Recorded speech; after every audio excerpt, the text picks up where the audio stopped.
कल का साइंस आज का सुपरस्टिशन हो सकता है और ये किसी के लिए जानलेवा भी हो सकता है, जैसा कि हुआ यूएसए के पहले प्रेसिडेंट जॉर्ज वॉशिंगटन के साथ। बात है 14 दिसंबर 1799 की। उन्हें थोड़ा खांसी जुकाम सोर थ्रोट हो गया था। 3 बजे सुबह 3 बजे उन्होंने डिसाइड किया कि अपने फैमिली डॉक्टर को बताना ठीक रहेगा। फैमिली डॉक्टर को बताया, 3 फैमिली डॉक्टर्स थे और वो आए और उसके बाद इलाज शुरू हो गया। इलाज के नाम पे जॉर्ज वॉशिंगटन के बॉडी से ब्लड लेटिंग यानी कि खून निकालने की प्रक्रिया शुरू हो गई और करते करते रात के 10 बजे तक सेम डे उनके बॉडी से लगभग 40% खून यानी कि 2.5 लीटर के आसपास खून निकाल दिया गया था। और हुआ ये कि रात के 10 बजे के आते आते 14 दिसंबर 1799 में उनकी मृत्यु हो गई। और उसके बाद उन्हीं तीनों डॉक्टरों ने एक प्रेस रिलीज जारी किया। बहुत ही दुख के साथ उन्होंने लिखा कि हमने जॉर्ज वॉशिंगटन को खांसी हो गई थी, सोर थ्रोट हो गई थी, हमने बहुत मेहनत की, बहुत इलाज करने की कोशिश की और इलाज करते हुए एज ए स्टैंडर्ड प्रोटोकॉल हमने उनके बॉडी से ब्लड लेटिंग किया। उसके बाद भी उनकी हालत सुधरी नहीं तो ब्लड लेटिंग और ज़्यादा किया, करते करते 2.5 लीटर के आसपास खून तक निकाल दिया। उसके बाद भी जॉर्ज वॉशिंगटन को हम बचा नहीं पाए। तो ये उनका प्रेस रिलीज था।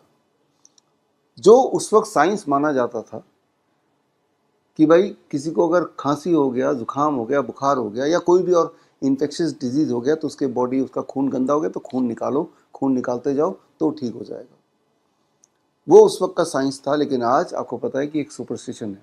आज आपको ये भी अंदाज़ा है कि उनकी जो मृत्यु है वो किसी खांसी जुकाम से नहीं हुआ था। एक्चुअली वो ब्लड लेटिंग यानी कि 40% ब्लड अगर कुछ ही घंटे में किसी के बॉडी से निकालेंगे तो उसकी मृत्यु हो भी सकती है।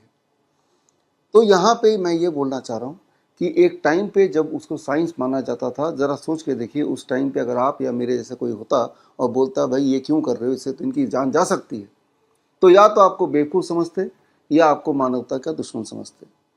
लेकिन उस वक्त भी वो साइंस था नहीं, लेकिन साइंस के नाम पे उसको किया जा रहा था। उस वक्त भी कोई ऐसा एविडेंस नहीं था जिससे साबित हो सके कि खांसी जुकाम बुखार या इस तरह के इन्फेक्शियस इलनेस में या फॉर दैट मैटर किसी भी इलनेस में खून के बॉडी से निकालने से इंसान की कोई भलाई हो सकती है। लेकिन फिर भी उसका प्रचार कुछ इस प्रकार था, उसकी प्रैक्टिस कुछ इस प्रकार थी कि उसको मान्यता मिली हुई थी कि कभी भी कोई ज़्यादा बीमार पड़ जाए या किसी को इन्फेक्शियस डिजीज़ हो या उसका अंदेशा भी हो तो बस एक ही इलाज करो कि बॉडी से खून निकालते जाओ। तो उस वक्त का वो स्टैंडर्ड प्रोटोकॉल था। ये ज़रूरी नहीं कि जो स्टैंडर्ड प्रोटोकॉल है वो एविडेंस बेस्ड भी हो या फिर वो साइंस भी हो। वो साइंस के नाम पे प्रोटोकॉल हो सकता है, बट वो एग्जैक्ट साइंस है या नहीं है ये आपको तफ्तीश करनी चाहिए।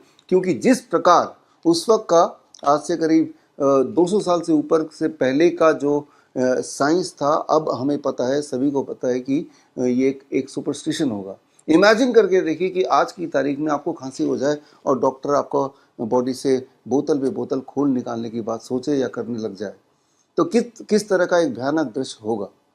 तो यहाँ ये समझने की बात है, अगर आप ये सोचते हैं कि आज जो साइंस है वो एग्जैक्ट साइंस है, वो एविडेंस बेस्ड है ही, तो भी एक गलतफहमी है। आप सिर्फ इसलिए समझते हैं कि आज जो भी स्टैंडर्ड प्रोटोकॉल हॉस्पिटल्स में चल रहे हैं या मेन स्ट्रीम में चल रहे हैं वो ज़रूर एविडेंस बेस्ड होगा। ये आपकी एक सोच हो सकती है, आपका एक अनुमान हो सकता है, आपका एक विश हो सकता है, लेकिन क्या आपने तौल के देखने की कोशिश की कि जो भी स्टैंडर्ड प्रोटोकॉल अलग अलग बीमारियों के नाम पे चल रहे हैं क्या उसका कोई एविडेंस है या उस वक्त का जो सो कॉल्ड साइंस था उसी की तरह अभी जो मान्यता मिली हुई है हर तरह के बीमारियों के इलाज का स्टैंडर्ड प्रोटोकॉल, उसका भी कहीं ऐसा तो नहीं कि वो एक सुपरस्टिशन है लेकिन वो साइंस बना के आपको बेचा जा रहा है।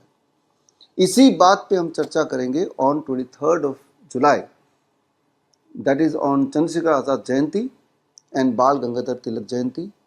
11 बजे आप मेरे साथ जुड़िए ओनली एट www.coronakal.tv पर। बड़ी से बड़ी बीमारी का आसान से आसान इलाज घर बैठे ही हो सकता है। अधिक जानकारी के लिए कांटेक्ट करें नियरेस्ट डॉक्टर BRC clinic@home।